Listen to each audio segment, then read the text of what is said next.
Welcome to Making Luck, a Dominion podcast. I'm Wandering Winder. Joining me as always is Jake. Hey Jake, what's going on? Hey, Wandering Winder, how are you? I'm doing great. It's been a long time, man. Yeah. Trusty co-host as always, Jake. Yeah, it's been I great. guess there's some other guy. Just here like too, all right? the other times. It's Yeah. Like the guy laughing at I'm like just a laugh our track. podcast. Don't worry about me. Yeah, it's okay. He's the pretty one. They're here to hear our commentary, though, really. I'm As just a always. pretty face. Yeah. You're just a Mac I'm daddy. A Mac daddy to be. Yeah. Yeah. Yeah, see that? I worked that in there. Yeah. Yeah. I'm hoping that the child has the same facial features as me, so it can be just as attractive. So last time on Making Luck, a Dominion podcast, the episode was on trade, and we had been playing over this last week a kingdom, as always, that had trade in it, evaluating what the role of trade was, talking about what we thought was good, maybe not so good in that kingdom, and we call that the bread. So I'm going to need somebody to say something about carbs so I can lead into that. Pasta, man. Ooh, Speaking nice. of pasta, Hold on. This week, this kingdom is pasta. Yeah. What? This is the pasta of this week's episode. Yeah, so Yeah, we'll start exactly. out with a lovely pasta. Yeah. What kind of pasta are we cooking this time? Huh? Well, I just made some farfalle, so I think I'm gonna go with that. I'm Farfalle. glad you've been Lovely really farfalle. specific about that. Yeah, no, it's really important to be specific with our carbs. Yeah. If we can't do that, we have no credibility. Yeah. It is a carb podcast. Hashtag Yeah. carb podcast. That's right. Yeah, So, who wants to read the cards? let's alternate. Yeah. Okay. Ready? Okay, native village, Catapult. catapult. Oh, Wandering Winder. Do you know how alternating works? It's your move. What's next? I don't have it up in front of me. Extra hard mode. oh Okay. man. Guide. Oh, nice. All right, I don't know what the next one is. Silk Road, Trade route. capital. All right. Maybe one of us should I'm- just read it. I'm gonna call this one. Okay. This kingdom had native village, catapult, guide, trade route, Silk Road, capital, cobbler, haunted woods, ill-gotten gains, laboratory, and trade. Once again, for our audio-only listeners, native village, catapult, guide, trade route, Silk Road, capital, cobbler, haunted woods, ill-gotten gains, laboratory, and trade. Yeah, so this was the kingdom that we had talked about in response to our trade episode where we wanted to go into the strengths and weaknesses of it. Yes. Interestingly enough, Yeah, so I think I advocated for playing mostly money here yeah, with some haunted woods, maybe a guide or three, and using trade to get me my economy happening, and then throwing in a capital. And I think we were mostly on the same page. We I don't- acknowledged that there was the potential for higher payload, but it sucked, right? yeah, I don't think I was super warm on the capital, but I was also like 50-50 because capital's a card I never really know when it's good. Like, it's not a card I'm comfortable using, but I probably need to get better with it. And yeah, I was definitely on the same page in terms of wanting to get haunted woods and catapults and possibly some labs, but have play catapults and haunted woods whenever I can get the chance to do it, and use the haunted woods as the excellent enabler for trade that it is, because I mean it's really up there in terms of like setting up good hands to turn 2 estates into 2 silvers. It's one of the better cards to do that with. What did you think, Wandering Winder? Well, as I posted in the forums at adamhorton.com. Nice. Yeah. Nice. You can pay me later. I originally advocated for getting 1 ill-gotten gains after having trashed down with some catapults, getting some labs, and then like continually gaining a copper with that IGG so that you could use it to attack your opponent with your catapult, because that seemed like really nifty, because money decks do very poorly in general when they have 3 cards all the time. Yeah. That was, of course, like kind of stupidly not thinking of Guide being able to combat that to some extent, or that Haunted Woods, like draws cards at the beginning of your turn. So sometimes, yeah. If you played one of those, then you're not going to have 3 cards. You're going to have 6. That's all true, and yet despite all of it, when we do come to what we I think have settled on being the best deck, I think you were the closest, right? Yeah. So what I was describing is like way too cute, right? Like, oh, you get 1 ill-gotten gains and then gain a copper every turn. Like, forget that. That's too cute. But yes, But starting you might get with the catapult, yeah, maybe, but it's not important. yeah. Yeah, it's a thing you might do if your deck demands it. Like, say you're running out of payload, but you're also running out of catapult food. So if you really want to go that way, it can be the right play. And I think out of like the 10 games I played, it happened in like maybe 2 of them. And like the negative point can be not nothing in terms of like needing to close the score without lowering piles. Like that's and also depending on what your opponent does, like, it may not be trivial for them to be able to trash that, or usually they will be able to, but it's a cost, because they would rather either not be buying the trade to trash it or playing their catapult on something else to trash it rather than having to play it on the curse. So it's like it's not hard to trash in a lot of cases, but it's not free either. Yeah. A lot of times it can just be better than a duchy if all you need is 1 point instead of 3. Yeah. The egg's certainly a better card for your deck to play it, or maybe to fling it on your catapult. Right, and it hurt your opponent, yeah. Yeah, and when all else is within 1 point, often is as good as 3.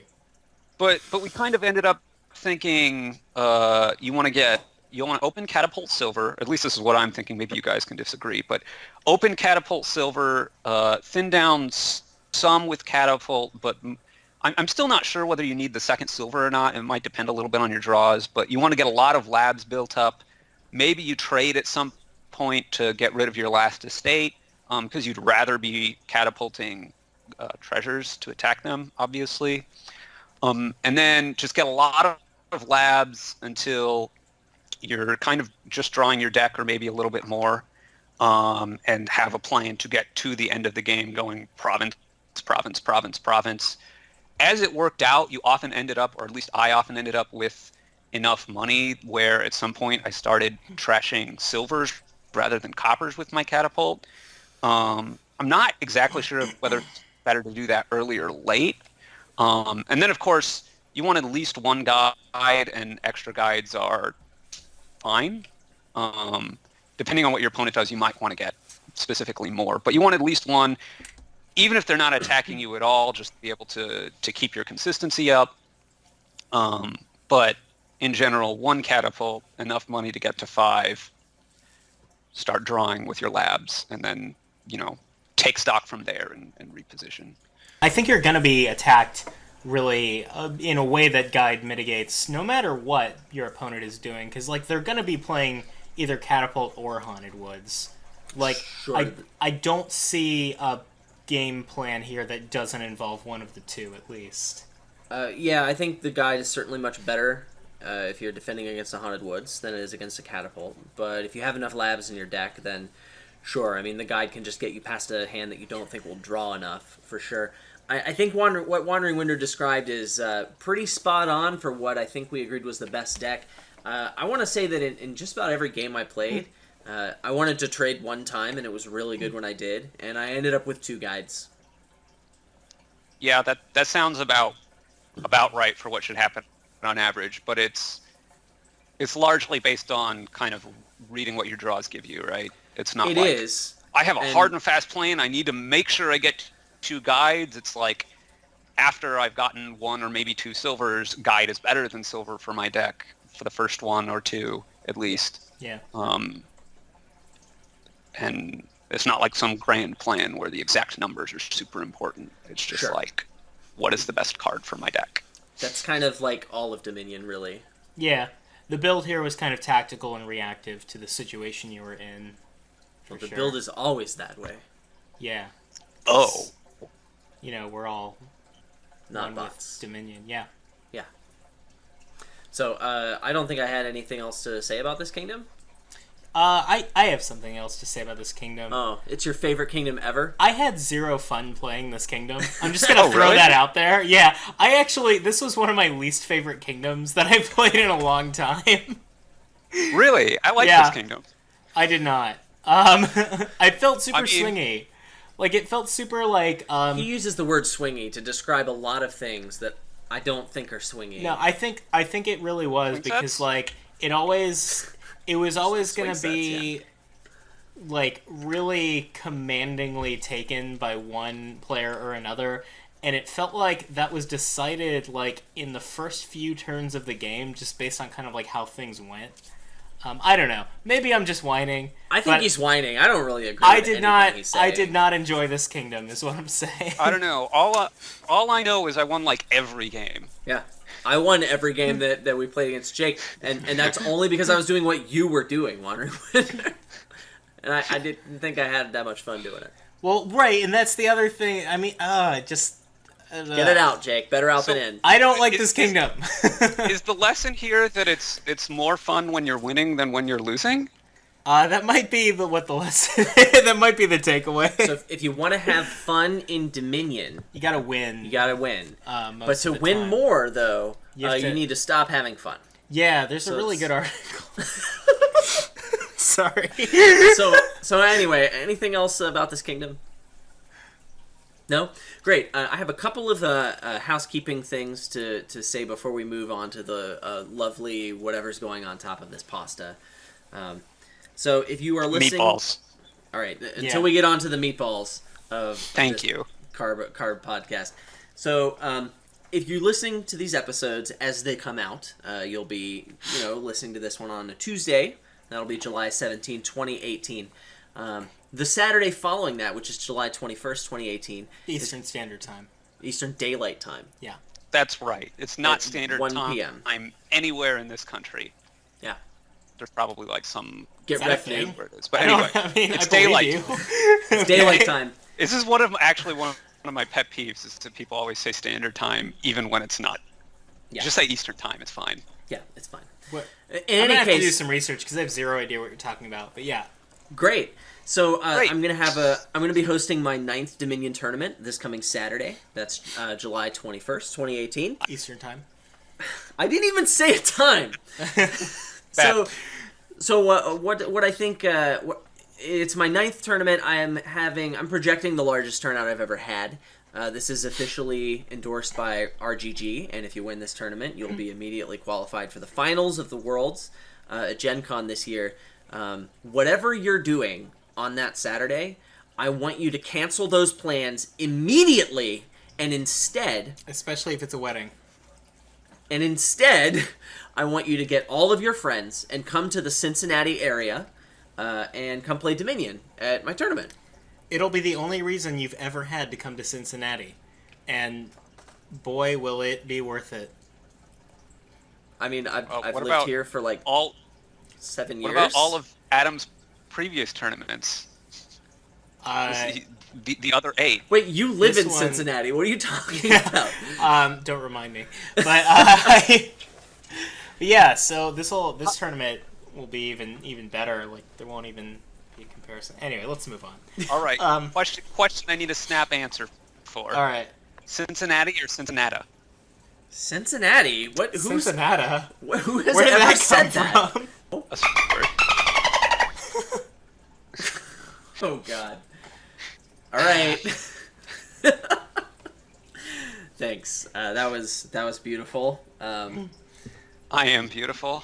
I know you are. I'm but comfortable enough in my masculinity to say that, and I'm humble enough to say it too. That's He's comfortable really enough in his humility. Yeah. Yeah, So, something like that.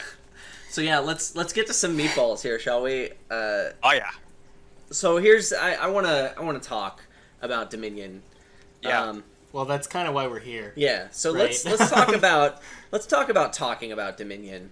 I feel like people, a lot of people talk about Dominion, and they use hyperbole, and I that love means hyperbole. that I But mean, sometimes but it can be sometimes problematic. sometimes they say things that are not true because they're just too extreme. And I think the most common culprit of that is this phrase, yellow equals purple. Don't get the treasure cards out of the box. Yeah. Seriously. Yeah. So Well, you need at least 7 of them. Right. you know. 14. You Probably could just start with 14 purple unless you're instead. playing Per solo. player. Yeah. sure. It So, could be like, 21 if it's a 3-player game. It could be, yeah. That's a variant, though. Anyway. This has been very difficult to keep on topic. So when people say yellow equals I'm purple, stunned. when people say yellow equals purple, what they're saying is that treasures are just so bad for your deck, and you just want to get rid of them so hard that they might as well be curses, and that's the same enthusiasm, or maybe they're even saying that they do about as much good for your deck as curses would do for your deck. I certainly think that's an extreme statement. I'm not going to say there's no value in it, but I want to talk about it for a little bit. Yeah, well, we kind of touched on this a little bit when we did the episode on Jake of all trades, too, where you went into how you kind of value this card a lot more than you see others pretty skilled players doing so, and a lot of what it sometimes comes down to is how good silver is for your deck, and like you wanted to get at the heart of that disagreement. What is that actually about? Silver is a good card. It's a really good card. Yeah. For sure. So, like, what do they mean? I mean, I kind of said it, but I want to put it in terms that are, like, meaningful and maybe constructive. Yeah. So, like, when I say yellow equals purple, maybe what I'm trying to say is that my goals are such that stop cards are really, really bad no matter what they are. Because the payload that I have that's not treasures is so much better that the treasures that I have are going to be a huge hindrance. Or maybe putting it another way, like, what the treasures are doing for me is just far less than either the payload I have, that's way better than treasures, obviously, or anything that contributes to me drawing my payload. One thing I think is definitely worth noting here is that, like, we get called out a lot for saying that treasures are good cards and, like, overvaluing them to a degree, but a lot of the people doing the calling, some of them are really skilled players, and I don't even think, like, if you put the board in front of, you know, Adam or me or them, like, we'd be advocating to do different things. A lot of the time when people are saying that treasures are so much worse than we talk about them as being, it really just comes down to, like, the philosophy of how we're talking about Dominion, not so much, like, whether or not we actually value the cards differently.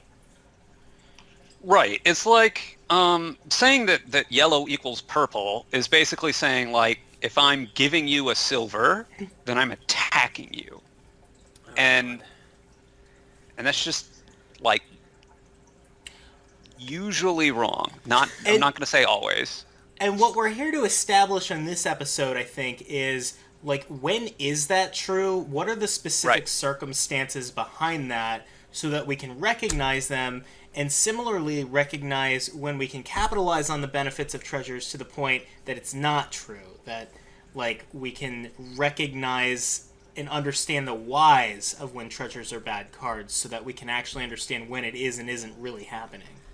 Yeah, like a lot of games, Right. I find that you really don't want to put treasures in your deck if you can help it at all in the slightest. And so if you're going to build your deck that way and you have a purpose for it and it's going to pay off for you, you're going to get a huge benefit over the guy who buys a couple silvers to help things along because maybe those silvers are really bad, you know? Yeah. Depending on your definition of a lot of games, yeah. Okay, a lot of the same games of that repeated kingdom, but that's a good point because I don't really think this is super common. Like, it definitely comes up.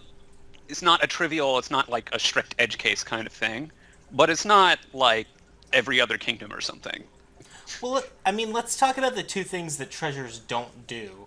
Like the only reasons that people come to the conclusions that treasures would be bad cards is because they don't draw cards and they don't give you plus buy, for the most part. If they did those two things, obviously, I don't think anybody would say they're bad cards. But those are the two things that people are looking for in the kingdom that they don't see on the treasures, and they're like, you gave me a silver, it's not helping me draw cards. Yeah, it's a stock Contraband.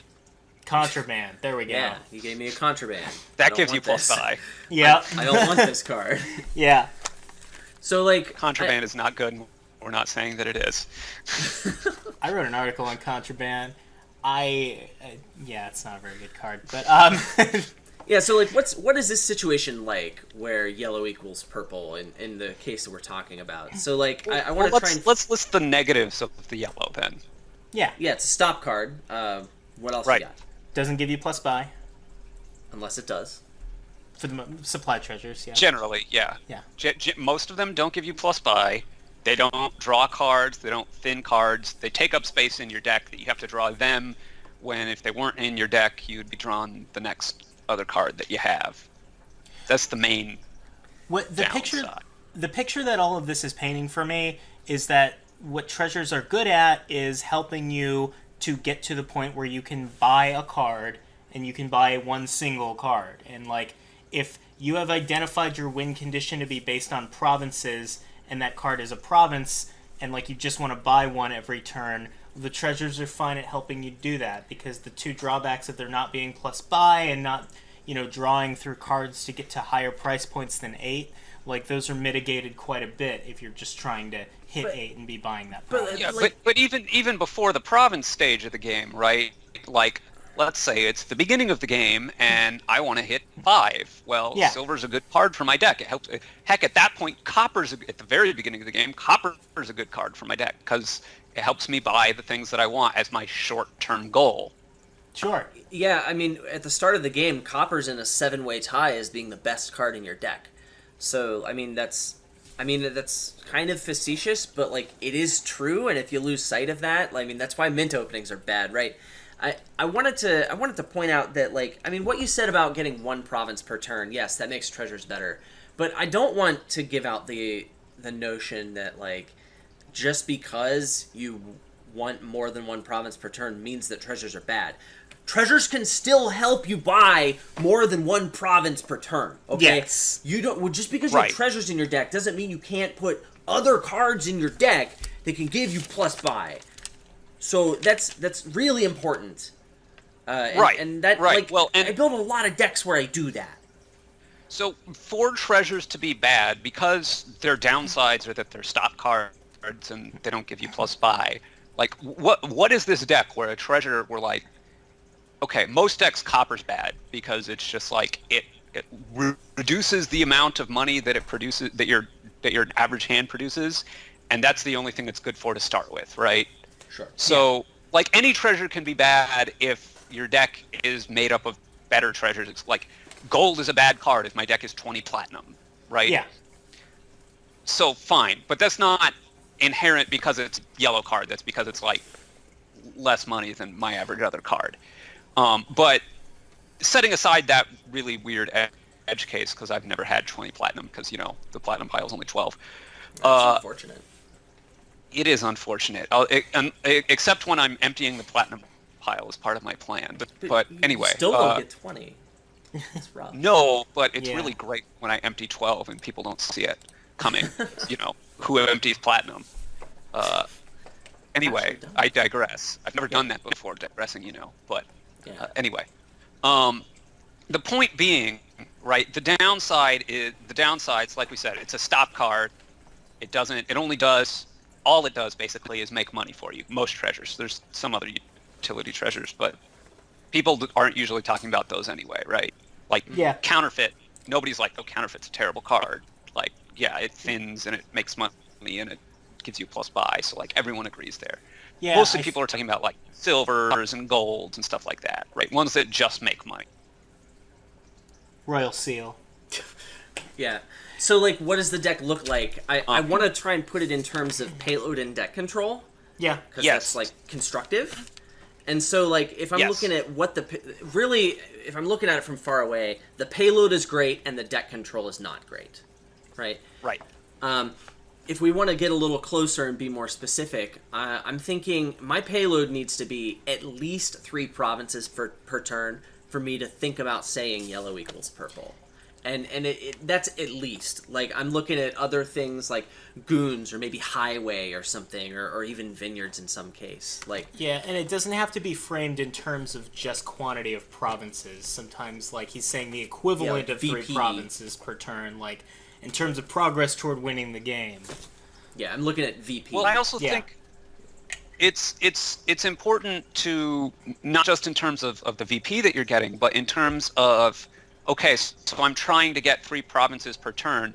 Maybe not every yellow is bad for me, but the point at which a yellow becomes bad for me is if I am already making more money than I need, or at least as much. So if I'm already like overdrawing my deck, or maybe overdrawing isn't the greatest example. I'm just drawing my deck and I have, an extra card slot or something, and I'm making 16 per turn already.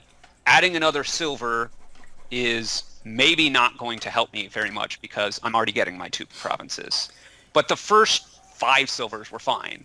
Maybe the 6th one doesn't help me as much, right? For sure. Once you've gotten to the point where you have enough money that an extra money is not useful for you, the payload doesn't do anything for you, that's when it starts to fall off, and the benefit, which is the payload that it gives, can be outweighed by the drawback in hurting your deck control. For sure. So that additional silver, like, that yellow was a purple. That does not Right. make all of the yellows purples. It just Right. makes the extra ones purples. Right. And it's very much what Adam had alluded to earlier about the deck control not being great. I mean, it's also very dependent on the context of what the rest of your deck is composed of, and what else your goals are. Like, the mint opening, and, like, Wandering Winders said the coppers usually aren't a good card, and then Adam said, but yeah, sometimes they are. That's why mint openings are bad. I think that is really illustrative toward getting past this block heuristic that we would have about some cards being bad all the time and some cards being good all the time. Like, the coppers are a bad card unless it's the only thing in your deck that does anything. And that's why when you open mint, you're, proportionately making your deck stop cards that don't give you money versus ones that do. So we can apply that to your deck scaling up to greater value and better turns, like the extra treasures being bad for your deck, even if they're not coppers, like silvers and golds. That implies that the rest of your deck is so much better than them that you can't be bothered to draw silvers and golds.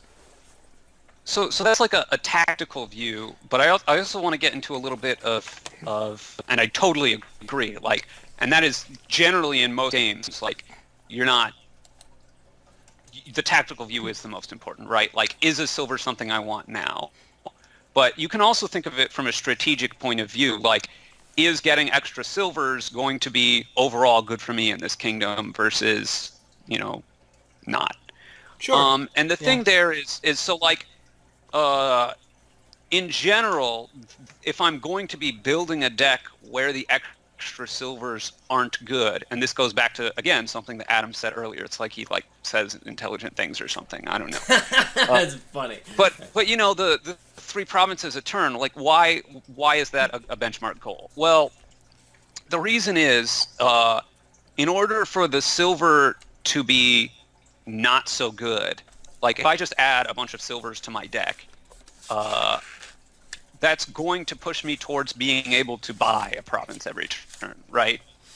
And so if I'm going for a strategy that makes it so bad for me, that the silver's so bad for me that I actively don't want it, that means that I have to be doing something that is better than a province per turn. And this is an important point. I have to be doing that fast enough that getting those extra treasures earlier and starting to province earlier is going to get outraced. So, if I'm eventually getting to a mega turn where I empty everything in one turn, then yeah, maybe that silver will slow me down getting there, and it's a bad thing. But if it's just like, oh, I have too many silvers, it's going to take me an extra 2 turns to get to double province. It's like, well, if I'm Just buying start greening provinces early. on those Yeah. turns, then am I really behind? Like, Yeah. Right. maybe, but not usually.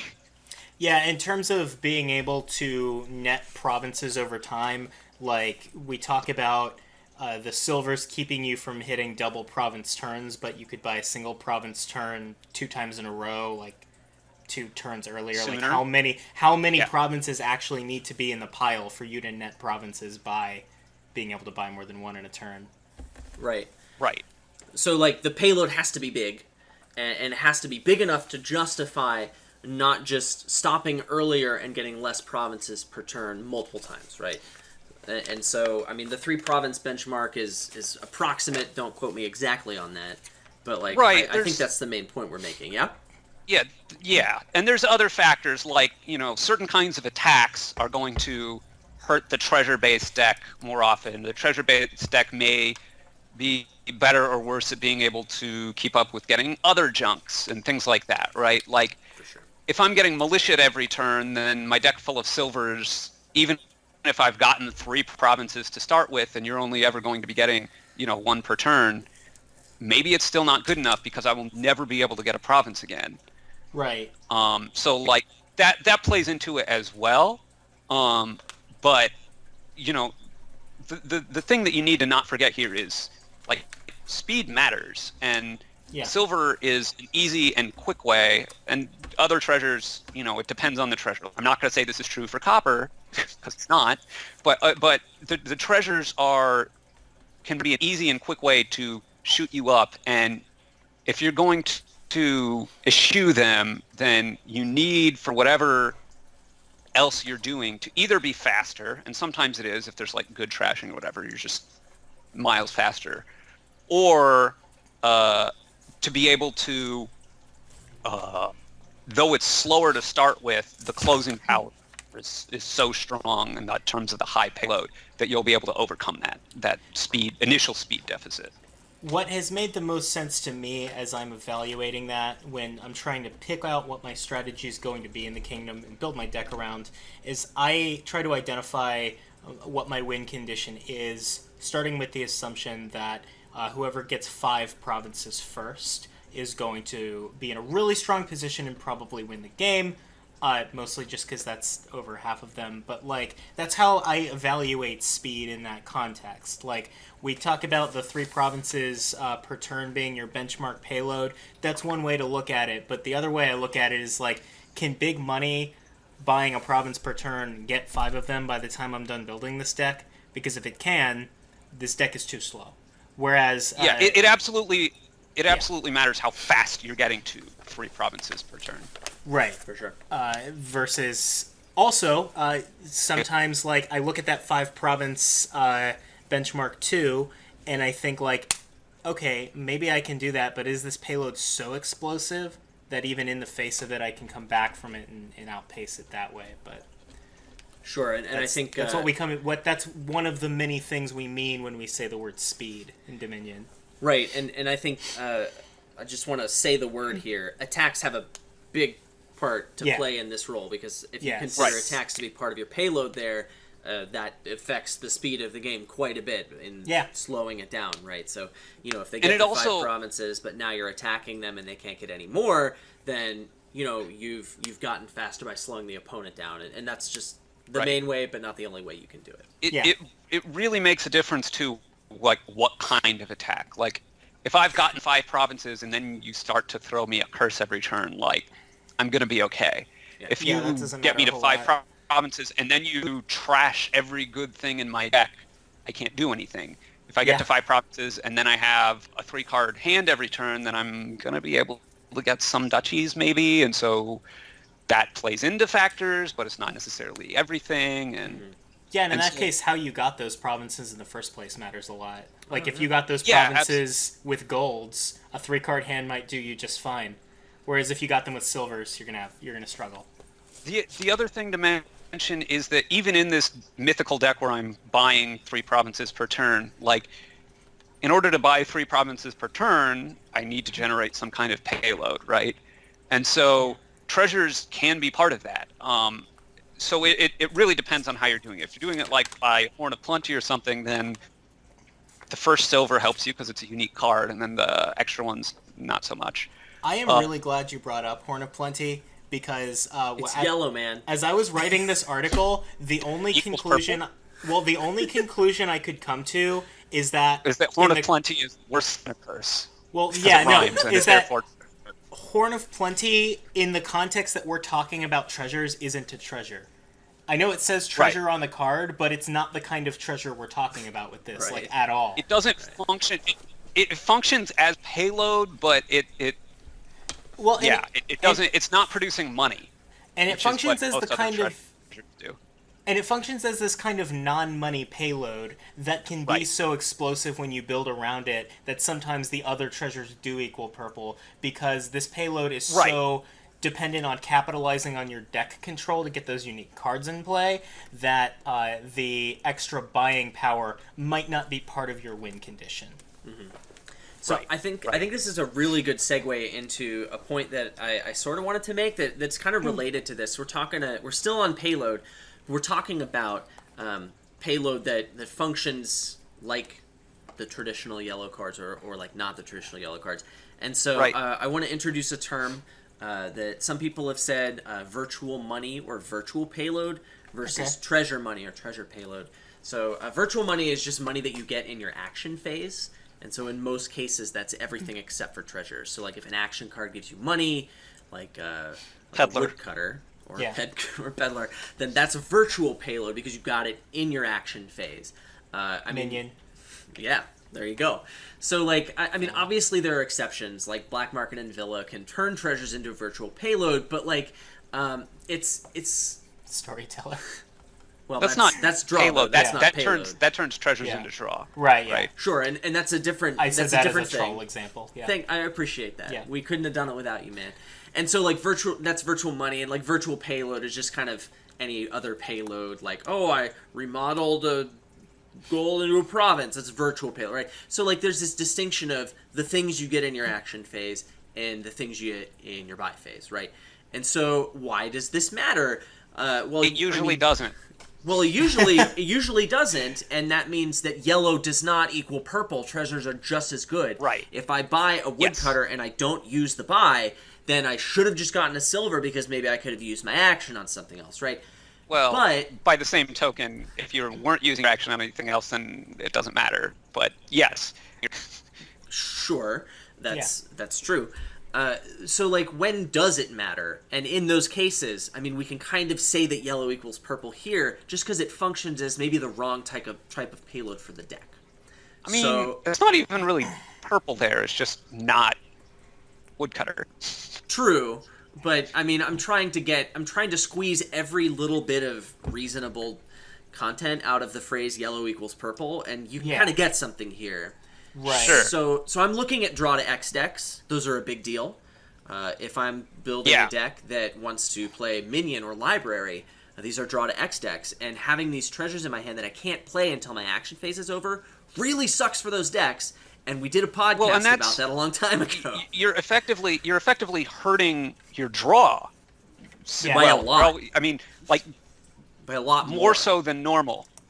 More so Yeah. than normal because every yellow card that's in your hand in a draw to X deck is one fewer card that you can actually play before having to draw to X again. You're going to draw, in Minion's case, you're not going to draw fewer cards, but you're going to play fewer things.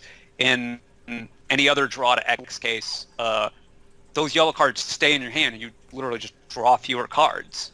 Yeah, but it happens multiple times on your turn, which is way Yeah, worse than just repeated. drawing it the first time. Yeah. Well, it is, but it's like in a normal deck, if I'm just playing a bunch of smithies or whatever, I'm not actually drawing fewer cards. I'm drawing fewer other cards for every silver I draw. I could have drew been the- a different Yeah, you different drew card, just right? the one stop card. Yeah. right? I had to draw the silver ones, but in a case of draw to X, I still have to draw the silver ones, and then every other time I'm playing a draw to X card, I'm drawing one fewer card. So like, it's one plus every draw card I play, other than as opposed to in a normal quote unquote normal, a non-draw to X Just playing drawing paradigm. I don't want to say that Some draw that says plus anyway. cards on the card. Yeah. Anyway, you know what I mean. I don't want to offend all of the lovely people who are represented by. Anyway, The Making Luck family. draw to X cards. Anyway, Yeah. the point being, every time you play like a Smithy or something, you're still drawing 3 cards, and it's just the one time that you've missed out on 1 card. Right. That you had to draw the treasure instead. Yeah, so like this is a case where yellow is a lot closer to purple than it normally is. Yeah. It gets a lot worse, and it really matters that it stays in your hand until the buy phase. Yeah, and that's the really important part, the kind of the sum of this discussion on the draw to X and treasures being bad for it is that the treasures don't have a way to get out of your hand and do their thing before the buy phase. And there's another card that cares about that that's not a draw to X card. Yeah. So there's Tactician. Yeah, that's kind of the other one that I was Yeah. getting at. Yeah, so like there's Tactician, and I mean Minion is draw to X, but it says discard your hand on it, just Right. like Tactician does. Yeah. And when Right. an action card tells you to discard your hand, treasures are bad there. Because they're in your Right, hand. because you Yeah. can't play. Well, they're not in your hand because you discarded it. Yeah, they Ah. were, and now they're not, and that's bad. We're really insightful here Right. at Making Luck, a Dominion podcast. But yeah, so yeah, like if you have to discard cards, you probably didn't want to do that. Which card? Discard. Dat card. Nice. All right. So, When you so have- the yes. The dat card cards, treasures.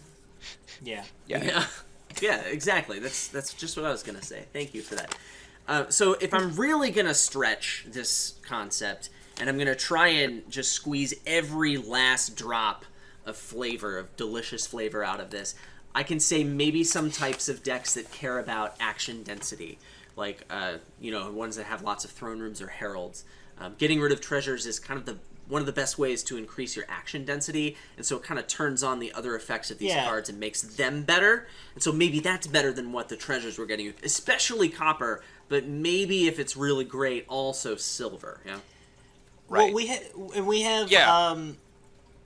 like the similar concepts we went into with the City Quarter episode, and if you're building a deck that's really enabled by Scrying Pool and or Vassal or something, and you really care about your action density in those cases. Adam, right before this episode, brought up a kingdom I had forgotten about that we played right before, as part of our City Quarter episode, where you had to draw a bunch with City Quarter and play Bridge Trolls, but you needed the money to buy the Bridge The City Trolls Quarters. and the get out of debt from the City Quarters. And that was a really interesting case because you didn't want the treasures in your deck, but you needed them to buy the components that you did want. Yeah. So, if I'm really scraping the bottom of the barrel, maybe these action cards have other effects that you actually do care about. So, maybe I do care about that buy on Woodcutter, so I'm going to get that over a silver, right? Or maybe Right. I Well, care about the attack. Or Nomad Camp. That's something else that I think is important to say.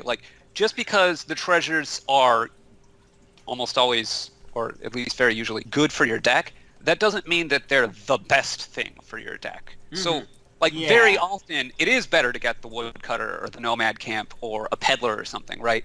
Just because the silver is good doesn't mean you should buy it. The point is, it's not necessarily just an attack.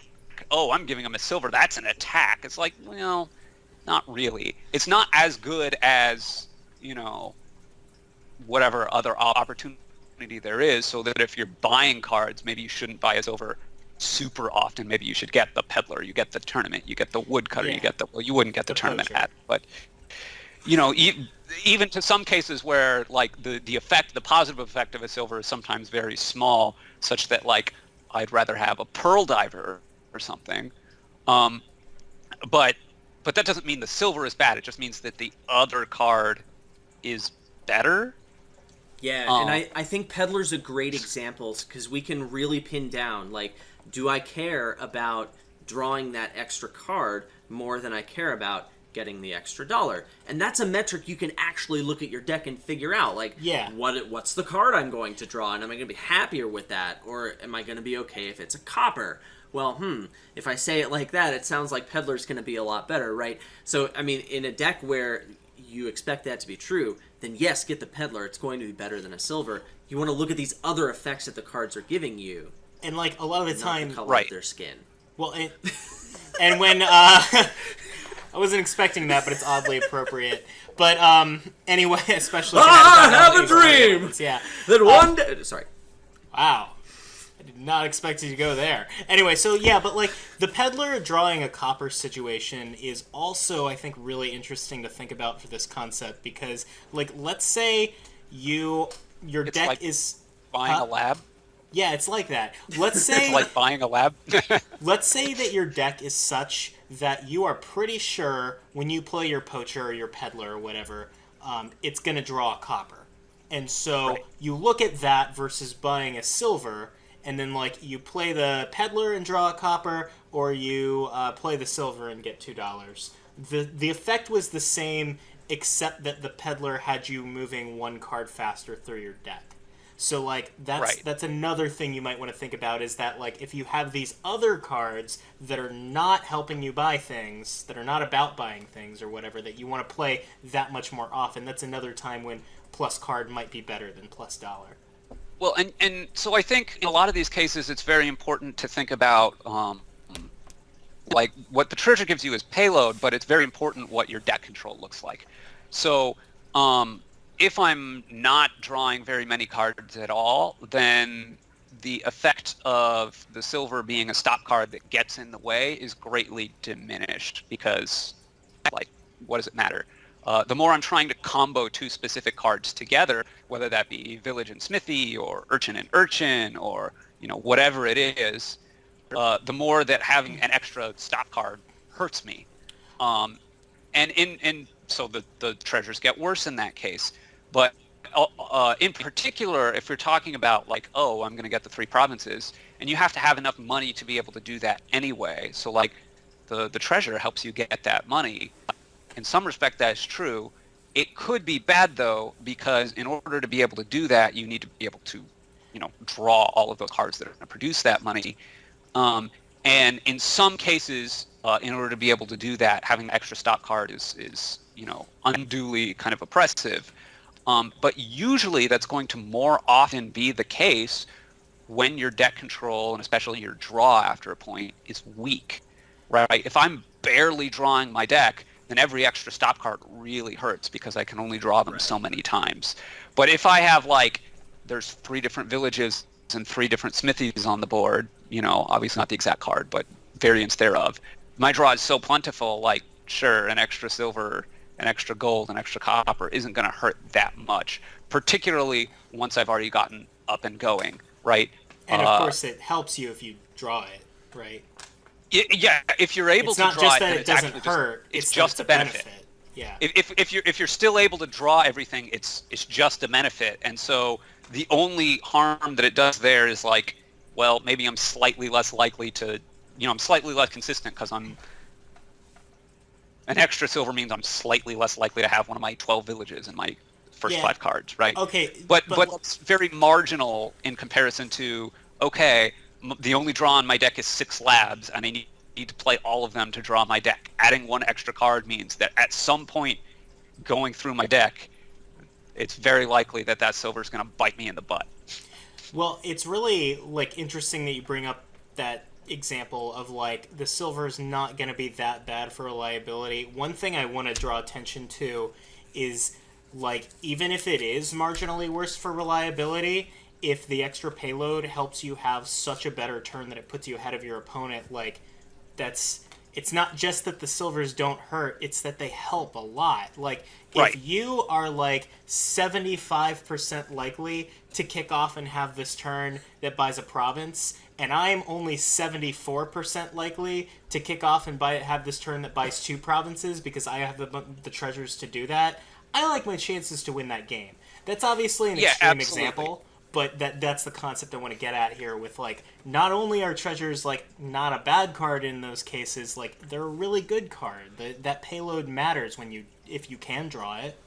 Right, and you also have to think, okay, so I didn't get to draw on my deck because I drew these yellow cards instead. Well, you realize in order for that to be true, you must have drawn, a bunch of yellow cards.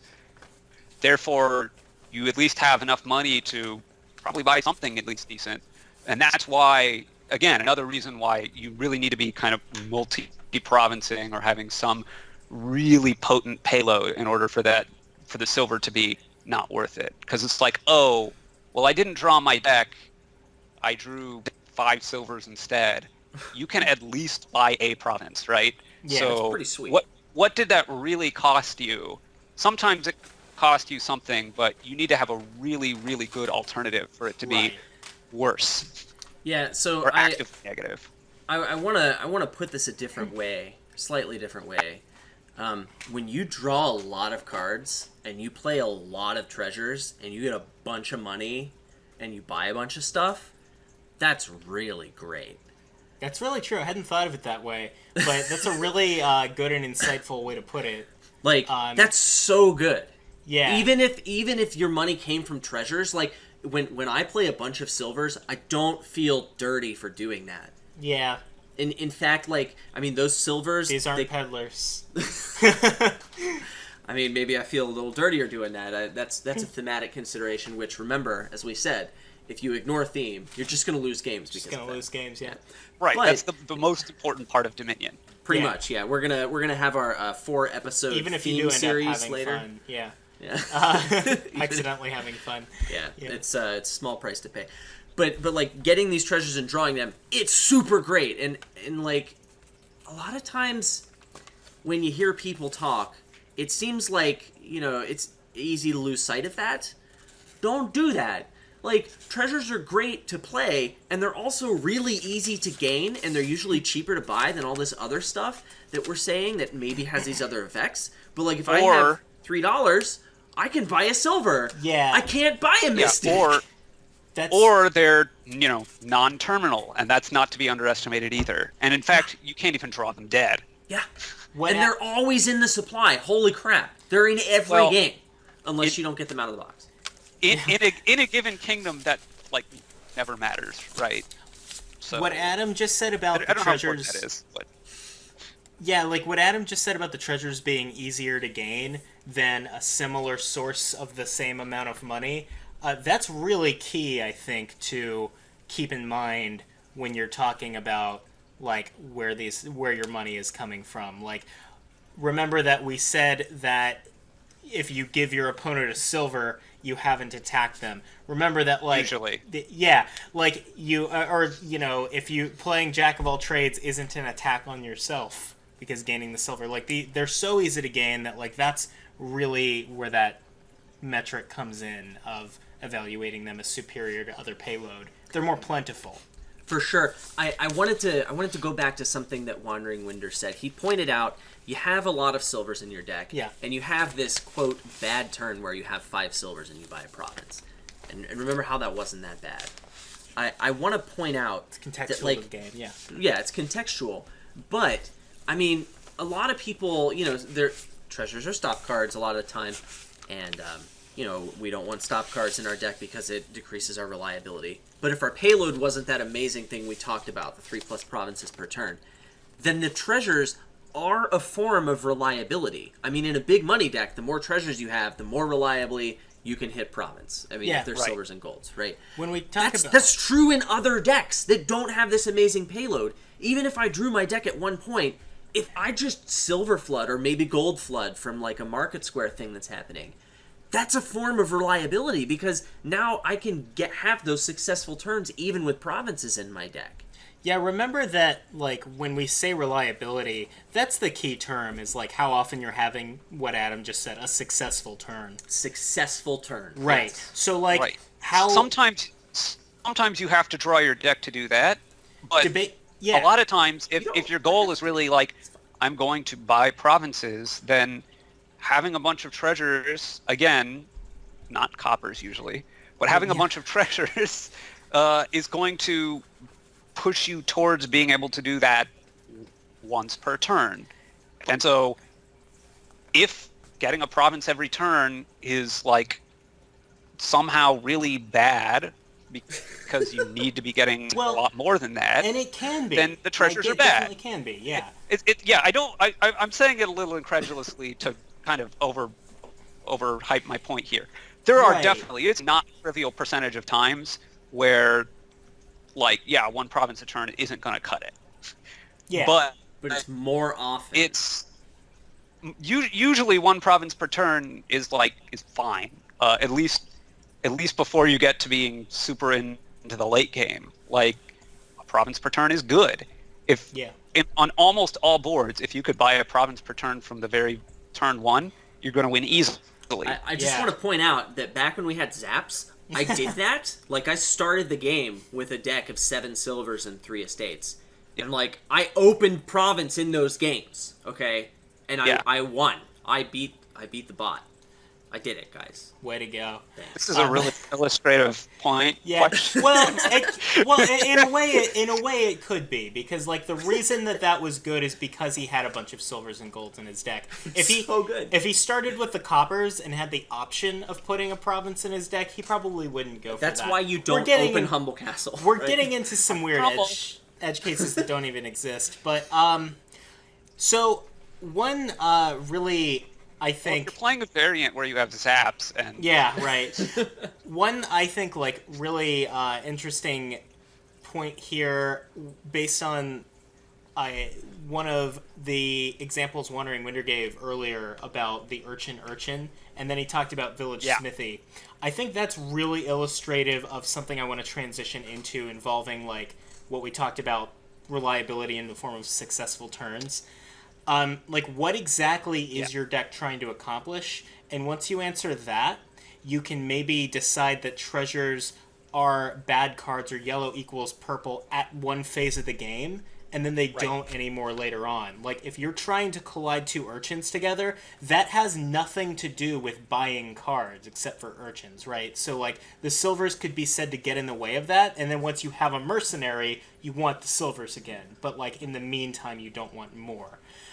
Whereas, and the opposite can be true too, right? It can be that at an early point in the game, the yellows are good for you, and then later on they're bad, right? Yeah. In fact, that's probably more common, right? I need yellows to be able to buy the other things, and then once I've bought several other 3s and 4s and 5s and stuff, I kind of need to start getting rid of the yellows so I can draw stuff together. And usually there's also a thing of diminishing returns, right? My 10th silver isn't as good as my first silver, because it goes back to what we were talking about earlier. Once you make enough money to achieve your goal, adding more money doesn't really help. Yeah, it's why you open Jack of all trades, even though you're building towards a highway megaturn. Yeah.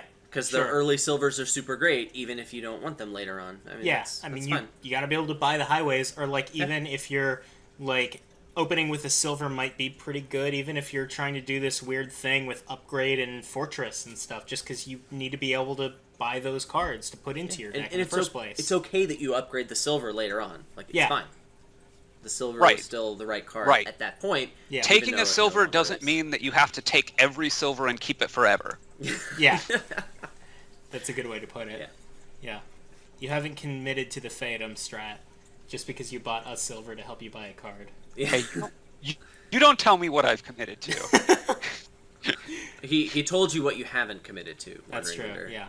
Oh, I guess that is a difference. Yeah. Touche. Okay, I had a couple more quick points as we wrap this bad boy up. Yeah. So we were talking about our deck control. I think one card that can push us pretty far in the direction of yellow equals purple is Ambassador, particularly early on in the game, right? Yeah. If you have a lot of coppers in your deck, you probably lost the Ambassador War, right? So yeah. Or it's turn 1. I guess, but there we go. But your objective is to get them out, right? And so Ambassador is a card that really pushes us toward that direction. You could extend that to. On the other hand, like, once I have 0 coppers left in my deck, like, what am I doing? Even in an ambassador game, Buy right? a curse and give them the curses raw. It's interesting because sometimes it's like that is what I want to. I want to not take 3 coppers until I've just blasted them so hard back into the Stone Age. But sometimes it's like, well, fairly often it's like, yeah, I'm gonna need to buy something. Right. And you can extend that logic. Ambassador is the most extreme and therefore illustrative example, but you can extend that to talk about other junking attacks. Like, there are times where, like, let's say you're playing a game that is gonna revolve around Sea Hag or Marauder or something like that. And that's there's no trashing. That's a very particular kind of game, and your deck has a very particular goal, which is to play your Sea Hag as many times as you can before those curses are gone. That has nothing to do with buying things. Once you have the Sea Hag in your deck, you just want to play it. In that case, a lot of the time adding treasures to your deck doesn't help you. Is great. What are you talking about? Well, sometimes it doesn't help you if you could instead be buying something that would help you play your Sea Hag. Sure, like I would get a scheme in that case. Yeah, or a if I was able, minstrel. or if I was able to maybe trash the curses, I would trash coppers at some point so I could line up my trasher with the curses, and then maybe later get the treasures when they're a little better and I have better deck control. Note that even in the context of junking attacks, I am definitely specifying when the junking attacks cost less than 5. Because if the junking attacks cost 5 or more, you need the treasures to buy the junking attacks. But also in that case, it's again, it's not that the silver, it's not that the yellow equals a purple. It's that the other thing is better. The scheme is better. The Wandering Minstrel is better, right? Okay, yeah. Like, that's a point I should have made there. If you ask me, can I add a silver to my deck or not? I'm gonna take the silver, because eventually, that you will get to a point in the game where I need to buy stuff that costs money. Yeah, a lot of things in Dominion cost money. And life. Yeah, so I'm gonna want in that situation, especially without the trashing. Like, how am I gonna get all my stuff together? Almost certainly, I'm not going to draw everything anyway, and so it's like the silver is going to be a good card. It's going to improve my average turn because it's not going to be getting in the way. If I'm trying to combo stuff together anyway, like I'm trying to get a bunch of villages and smithies or a bunch of bridges somehow, like that's not going to work anyway. So forget that, right? Yeah. I get yes, the silver would get your way there, but it's just like that's a losing proposition to start with. Yeah, it's true. Yeah. Also, Bandit Fort. Yeah. Yep. I made a joke on FDS, like they were talking about like how treasures are bad cards and in the context of quote unquote modern Dominion, and I said I wonder if Donald X made Bandit Fort as like a satire to quote unquote modern Dominion. But yeah. Now yellow really does equal purple. Woo! But I am about ready to get into some carbohydrate application. Just some delicious marinara. Yes. With some Parmigiano Reggiano. So. No, God no. So there's actually not cheese, man. So we were talking about when yellow equals purple here, and I knew that we were going to do this episode.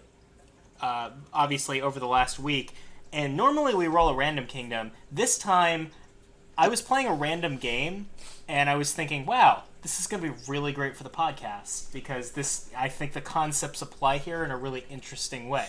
So like I rolled like 10 kingdoms. I was looking for one where yellow equaled purple and it didn't happen. So that's because it's rare. Yeah. Well, but I found one. Rare. And I found one that's like, this is true, I think, sometimes, but we'll get into it with the analysis. So let me read the cards that are actually in this kingdom. So we have Lighthouse, Hermit, Farming Village, Ironmonger, Poacher, Ranger, Workers' Village, Bridge Troll, Farmland, and Harem. Once more for our audio-only listeners, we have Lighthouse, Hermit, Farming Village, Ironmonger, Poacher, Ranger, Workers' Village, Bridge Troll, Farmland, and Harem. So, there's some there's some interesting stuff going on here, I think, and it was interesting when I played it out. Um, I'll tell you. So, like, I'll just tell you what I did and how I won this game when I played it. Well, you won? Yeah, I won. Whoa. Yeah, no. Against the bot? Yeah, no. The bot doesn't Whoa. go for bridge trolls. It's amazing. No, okay, so, like, I decided that the bridge troll megaturn was going to be the best thing here. I decided that there weren't the tools for big money to get to the equivalent of 5 provinces or to get to this point where it could outpace me by the time I could get bridge trolls in play. But of course the coppers aren't helping you do that and you need a bunch of actions. So what I did is take Lighthouse over Silver every time I could. I think I opened Hermit Lighthouse. Or no, I opened Hermit Ironmonger. And I wanted to bank on getting a bunch of bridge trolls into my deck and then playing a Madman to get them all in play and have, if not a game-winning turn, a effective game-winning turn where I get 3 or 4 provinces. And so to do that, you put a lot of Ironmongers in the deck and some Lighthouses, and the Hermit split, I think, is actually important. And I do say split because I think they're going to run out. Did you say the Hermit split? I did. The Hermits ran out when I played it. Okay. And I felt pretty good about rushing them when I did. Because, Mostly by the Hermit split, you kind of mean the Madman split, right? yeah, no, the Hermits are important because you can't do 'Cause they turn really into anything madmen. here without madmen, in my opinion. But not mad women. Not mad women, because the Hermits are apparently all dudes.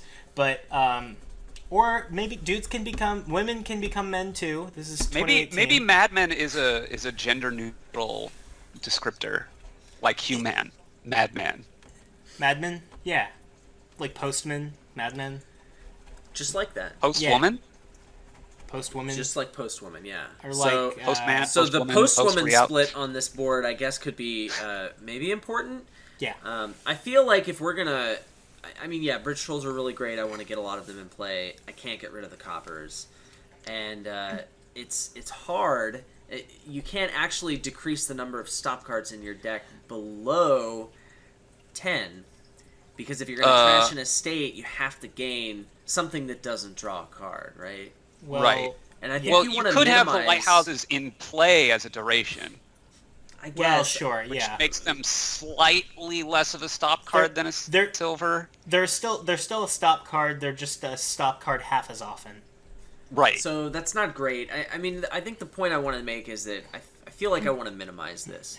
Like, I want to play lots of villages. I want to draw a lot of cards. I want to get bridge trolls in play.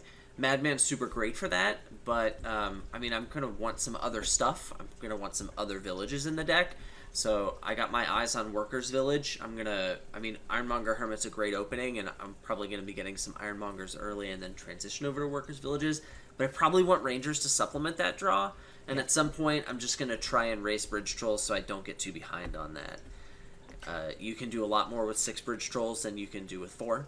Yeah, and furthermore, even you can do a lot more with 6 than you can do with 5, even because and obviously, if your opponent has 6, you're only getting 4. But if somehow you got limited to 5, like if you went 5/5 on them, that shuts down that bridge troll win condition just as effectively in a way. So Well, you're going to want to add some treasures to the deck at that point, right? yeah, and that's why I think this kingdom is interesting for what we're talking about, because yellow does equal purple until it doesn't on this kingdom. Yellow does equal purple for your primary goal, and then it might not anymore later, depending on how things go. So this is the first time I've seen this kingdom, and I think it's interesting because there are some elements here that would make yellow equal purple. The draw isn't very good, right? Yeah. You can or the deck control in particular isn't that great. You can't get below your 10 stop cards, like Adam said. And the best draw is Madman, but you need a lot of those to be able to draw a lot of things reliably. You can also do villages and rangers, but this isn't great. It's going to take a while to set up. And then you can have one big turn maybe, and this is the other thing is Bridge Troll is a card that can let you mega turn to where the extra money, if I have 6 Bridge Trolls in play, the extra money from extra silvers isn't, what do I care? Everything is free, right? Yeah, you're limited by your buys, not the amount of money you have. Right. Well, and the cost reduction, if it didn't have the cost reduction, it was just a bunch of buys, then you'd still need a lot of money. But the cost reduction means that the money you Yeah. have, especially because you're going to have at least 10 money from your original 10 cards plus whatever you replace the estates with, right? Yeah. Like, that's going to be able to buy a bunch of stuff anyway. So all of those things, would point you towards treasures aren't very good here. Yeah. I just Lighthouse realized. is Go ahead. fractionally better, but yeah, no, go ahead, Adam. I just realized that if you have a bridge troll in play, you could Hermit trash an estate and gain a 4-cost that isn't a stop card. Yeah, I actually ended up doing I that. assume Edge that's what. case, woo! No, I I assume, did that I a assume couple of that's times. what Jake did when he's emptying Hermit. It's because Yeah. you don't really No. want to be getting a bunch of lighthouses when you have to get your. Yeah, the other thing is I didn't screw around with Workers' Village or Ranger at all, which seems surprising, but the thing is that Ironmonger, in my opinion, was such a better card for the deck because you want it to be a village when you're ready to have your big turn, but before that, because there's no thinning, you need to be able to cycle past those coppers as quickly as possible and get some benefit out of it, so shoving the bridge trolls in the deck is good, and then later on when you have the accident density to have your big turn, the Ironmongers are a really good village option. But, like, really, you're not doing crap here without Madmen, in my opinion. So, not only does having a bunch of Madmen be really good for me, but, like, if I can deprive my opponent of Hermits, I can pretty much guarantee that he now has to pivot into this treasure strategy, because he's never going to have that mega turn. Or he she. could, yeah, he or she. He or she could buy a bunch of workers, villages, and rangers, and possibly do something very similar. I would argue that's a lot harder, though, than relying on Madmen to do it. I feel like Madman's a good card, but I feel like Workers' Village has a place in the deck over Ironmonger. It might. At a certain point. I feel like Ranger is a great card to make your Madmen bigger. I feel like these cards belong in the deck. I'm not completely sold that what So- I did was best. I'm just saying it's what I did and had success with at the time, and it's one way to build that deck that worked. But what Adam's saying might be true too. I mean, the Workers' Village and Rangers might factor in quite a bit to the best strategy. I want to talk about money. All right. Let's talk about money. So, like, Hermit is a pretty good card for money. Ironmonger's a good card for money. Farmland's a good card for money. This Bridge Troll thing seems kind of slow. Farmland's not a good card for money, but okay. It really isn't. Harem's a good card for... No, Harem's not a good Harem Harem's gives a- you money. Harem's good with Ironmonger. Boom! Yeah. Synergy. We did it, guys. Because you can discard Um, the Harems, and then you don't have so, to draw like- because Harem's a bad card. All Yeah. of these cards make me think that money could be okay. I think the big problem... I don't think money is going to be as good here as the other thing, although I probably want to try it at least In once. a 3-player game, I could see big money winning. Well, in a three-player... in a three-player this is the other game- thing on this board is, like, some of these piles are going to run very low very fast, and then it's going to be, like, this kind of crapshoot on, like, oh, well, there's one bridge, like, you have to do weird things to not If lose. two people go for bridge trolls, the person who doesn't is probably going to win. That's what that's my hot take here. Yeah, so in a 3-player game, it's all weird and fuzzy. But even in a 2-player game, I think, like, without the bridge troll attack, I think that it would be a lot closer for the money being good. Yeah. But the bridge troll attack means you're going to have to take lighthouses, which would normally not be that big of a deal, except it's going to hurt your ironmongers because you don't have any use for the extra action. That's true. I still don't Unless think you go it's for Rangers, too. crazy Cause, to go for like a few hermits and some. Yeah, that's not how money works, Jake. Whoa, money likes terminal draw. Oh, God. It does not. Oh, God. You just said that. It does not. It does not. So this is like one of the Edit it things. Like, out. people know how to play money. Money does not like terminal draw, and if it is going for terminal draw, you don't want any other actions, which is usually why money doesn't like terminal draw. Like if you're just getting one terminal, then terminal draw is usually the best. You usually want to get more actions than that, and so you don't like terminal draw because it draws stuff dead, and you're never going to have enough villages to make it reliable. And if you do, then you're not playing money anymore. You're drawing your deck. You might as well. Having said all of that, like, I don't think know how to it play might not money. be fast enough here anyway. It's the bridge troll mega turn. like you have to empty the provinces. The bridge troll megaturn will eventually, especially because if you see that I'm not going for the same thing, then you really do want to pick up workers' villages, right? So Well- I have 6 provinces already, but you have 6 bridge trolls in play, and you've played 4 workers' villages. You can buy every duchy and all the Yeah. rest of the provinces, and a bunch of like you can score And the so many. harems.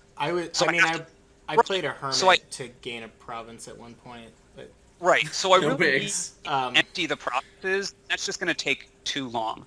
So like that's why money isn't so good here. But other than and I mean part of the other issue is there isn't really a good terminal for money. Like Hermit's okay, but there's diminishing returns, right? After a while, it's like I'm gaining a silver, which is fine. Like silver's a good card for that deck, but it's not fantastic.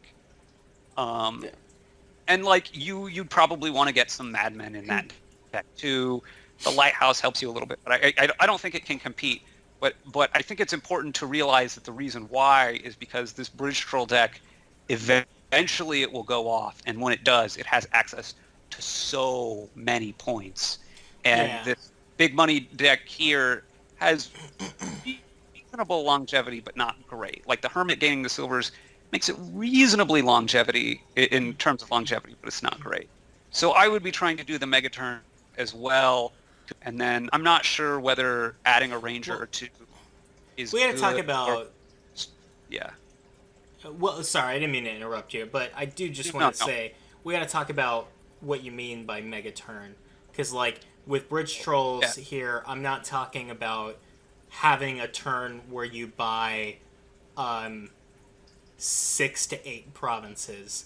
Like I think that if you having a turn where you can buy 3 provinces because you have got the bridge trolls out is sufficient there too.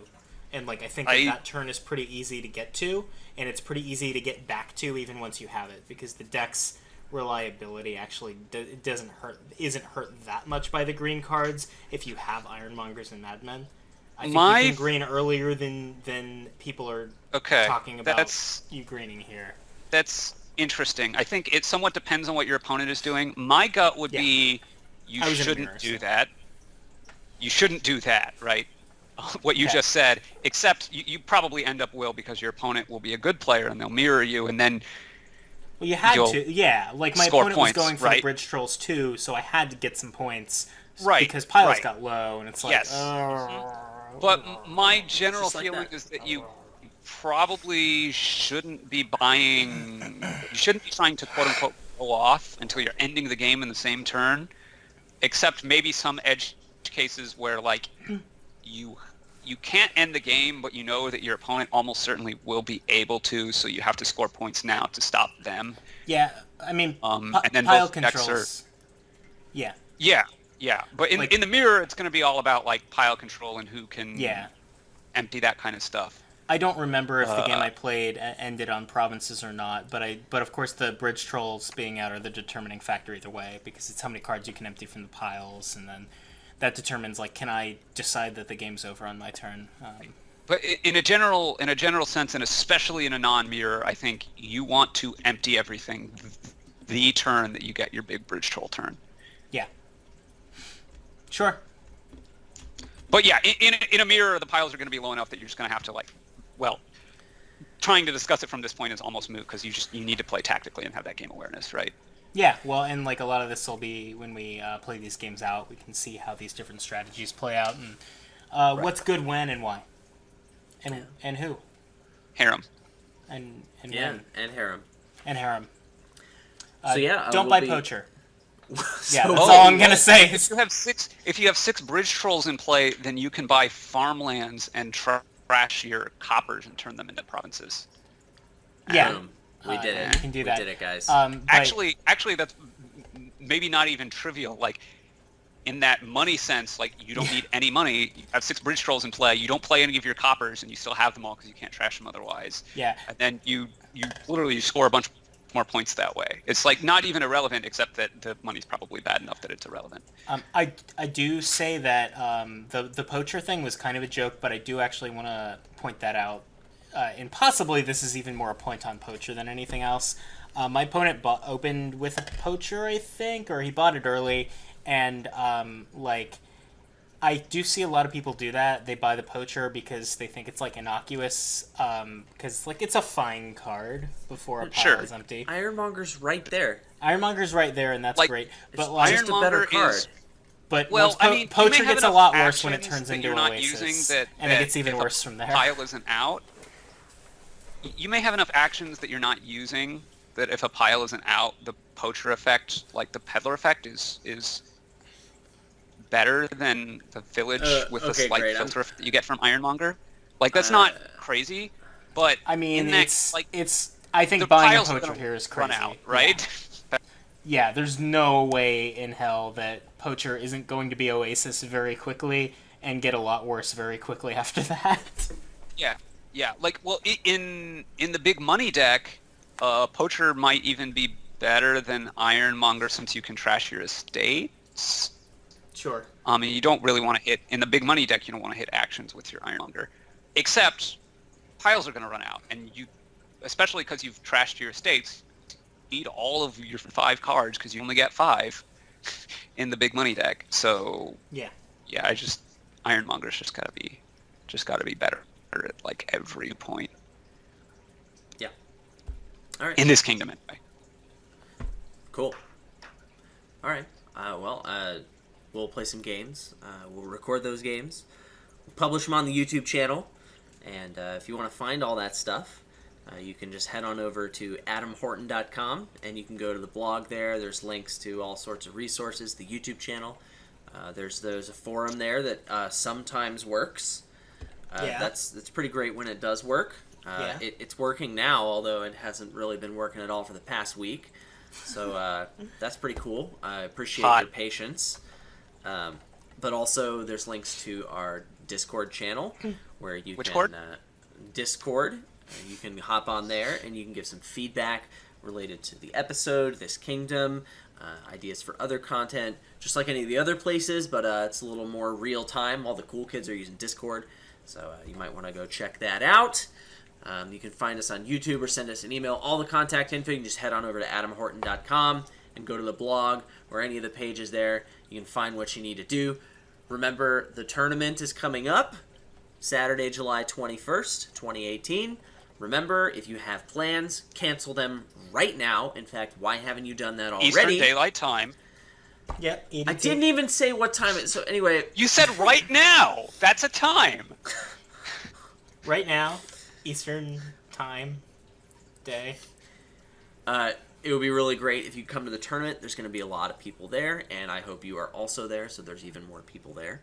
Yeah. Thank you for listening to this podcast, to Wandering Winder.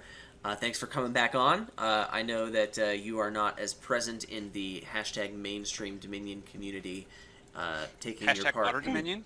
in Hashtag the modern Dominion meta. Hashtag quote unquote Modern Dominion. Actually, I mean, I'm not either, but I poke my head in and out. yeah.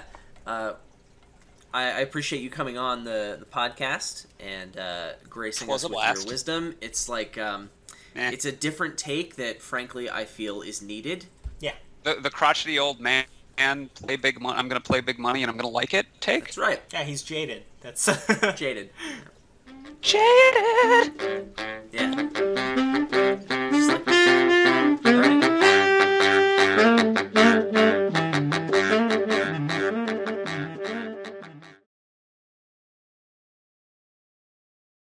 right. You may need a rabies shot, but The dog is up to date on its shots. If I need a good. shot, it's tetanus. Okay. I may need to get a booster because I'm pretty sure it's been more than 10 years since I had a booster. So Well, it's always good to get a tetanus shot. yeah. Yeah. Hera. Yo. I mean, you don't always need a tetanus shot. I may need one. Always. I mean, whenever you're thinking about it, you just do it. It's like If it's been more than 10 years since your last booster. it's like taking out the Well, trash. then you definitely, then definitely. But like, And also if you got bit Often- by a dog yesterday. Yeah, well, I'm or not sure it's what exactly that would be like that. But anyway, You think about like, hey, have I gotten a tetanus shot or taken out the trash recently? Either one of those, you probably want to just do no. it. Well, I was thinking more like 5 minutes after I've gotten a tetanus shot, I'm often thinking about having gotten a tetanus shot because like my arm hurts a little bit. You should go get a tetanus shot. That'd probably not be the greatest time to get a tetanus shot. Well, I mean, I'm not a doctor, but I am also not a doctor. Wait a second. This is a great raffle prize. The tetanus We shot? could remind you of if you need to get a tetanus. Yeah, shot. that's going to be the raffle prize. Wandering Winder will text you every week for a month, reminding you to get your tetanus shot if you win the raffle. Happen. Yeah. I guess technically I just said something which I know to not be true, which I guess you could call a lie, but whatever. It's okay. It's just a podcast. I'm not actually. I didn't actually make spaghetti. I made farfalle, but I mostly just. All right. I'm sorry, Wandering Winder. You can no longer be on this episode. His I'm so credibility offended. is just shot. Like this Yeah. this podcast has no integrity if we can't be specific with our carbs. I love me some carbs. Yeah. Let me tell you. That's right. Speaking of carbs, we have a Bread Kingdom that we had played over this last week, where we talked a little bit about. Whoa! This is not how we do things. Yeah, This is no? not how. Gotta let him All do the right, intro. fine. Dun, dun, dun, dun, dun, dun, dun, dun, dun.